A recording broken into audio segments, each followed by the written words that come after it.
So, during my last video, a lot of people seem to have completely missed the point of what I was saying about Rinascita. And now, part of that is partly my fault, as I did make the video out of some understandable frustration. But also, I find it funny just how combative and personally some of y'all took a person's opinion. And honestly, I'm really sorry to say, but I can't say I give too much of a fuck if y'all didn't like what I had to say. It's as simple as that.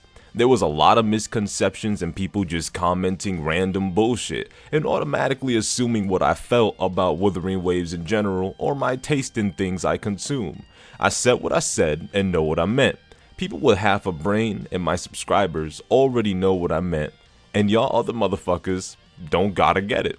Even then, I gave hella reasonable and compromisable statements throughout my various videos on the topic, just simply talking about what I missed and what I wanted. It's completely normal for a consumer to ask for what they want. They don't always have to get it, and it's alright to complain about it. So, some of y'all need to shut that ignorant shit down. Let alone some of you crybabies was taking way too much offense to what was being said. Tries to spin some fake ass narratives, gotcha schizo at its finest. But of course, I can't just expect people to look at my past videos or sit through an entire video nowadays and go, oh, that's what he meant. Current gen attention span and all. But with that aside, I said I was going to give Rinascita a fair chance. I did not dismiss it entirely. After all, it was only a sneak peek just like I mentioned. I can't judge its story or its characters based off a 1 minute long clip. But that doesn't necessarily stop me from making my predictions. If the story ends up being a 2-pack of ass, I'ma just rub it in y'all's faces. Now, let's see who actually sits through and watches the whole video. First and foremost, do I think Rinascita will be successful? Of course I do. Wuthering Waves has a massive following of amazing people, and also with some people in it being hyper obsessed or hyper defensive little people. The characters are designed so amazingly that they could carry the patch alone even if the story ends up being complete and utter dog shit. A good kit and a good design can carry a patch after all if it's coupled with amazing gameplay and good events. The characters are the main selling point anyways for these types of games, not so much the story.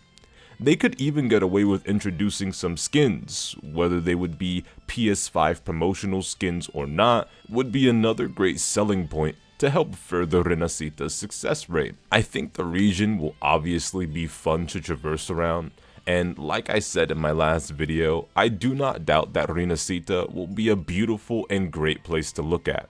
I already accepted that we aren't going to get the full original Corrode Vision just yet anyways, so I'm not really going to be breaking my back over it. Now, as for the story, when I first heard about a place in which humans and tacit Discord monsters were able to coexist peacefully and even be friends in one of the quests I did on stream a long time ago, I was genuinely in shock. I was surprised to hear that there was such a place where the main enemy isn't bloodthirsty killers, and was genuinely curious. Of course, I didn't like the concept being introduced to us so early too much, but I was curious nonetheless.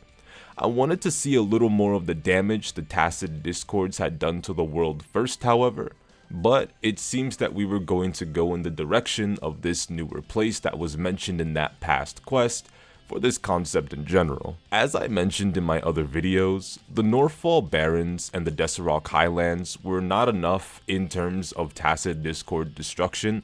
I did want to see a little more of that. Those places were never enough to begin with.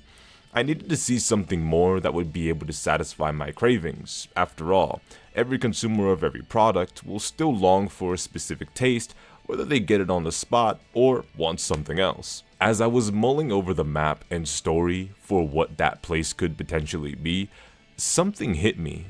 Frolova still exists. Despite her doing absolutely nothing but be an absentee leader for the Fractidus or whatever they're called, and I had a thought. Frolova clearly seemed like she might use a type of sound wave to control tacets, conducting music of some sort even based off of the animations that I saw. We're going to a place that is painted as an amazing, friendly, and prosperous place. But what if the reason why Frolova hasn't been active where we are is because she was too busy preparing for the biggest slaughter of a lifetime? A worse slaughter than Hit 'em Up was to the east side. Yeah, y'all wouldn't really get that joke. What if Frolova plans on using the various controlling families' greed and using underhanded, undermined tactics to make all of the tacit discords turn on the civilians? What if we end up seeing the worst slaughter of a lifetime? What if we see the most secured city fall? And yo, I'm not gonna lie, that would be some heat for real. Deadass? On God. Especially the part where Frolova ended up pointing at the screen and said, "Damn, yo bitch ass watching while you ain't subbed. I caught your ass. Hurry up and subscribe to Ragashu DB since you keep finding your ass back to clicking on his videos." Man, that was a crazy part in the story. But being able to see a corrupt underground sort of society of fake smiles that conceals daggers would be peak as all hell. Then, hopefully, shit goes downhill from there. I think something that would be refreshing is seeing Rover really challenged by a situation. The place does have potential, so I suppose it's all just a matter of time as we wait until 2.0 finally makes its grand appearance. And speaking of grand appearances, if Zanny ends up being exactly who I think she might be, and ends up using a sword, I mean, shit. Even if she don't use a sword, I might just get her for the looks. Nazi maxing to the max, I'm not gonna lie.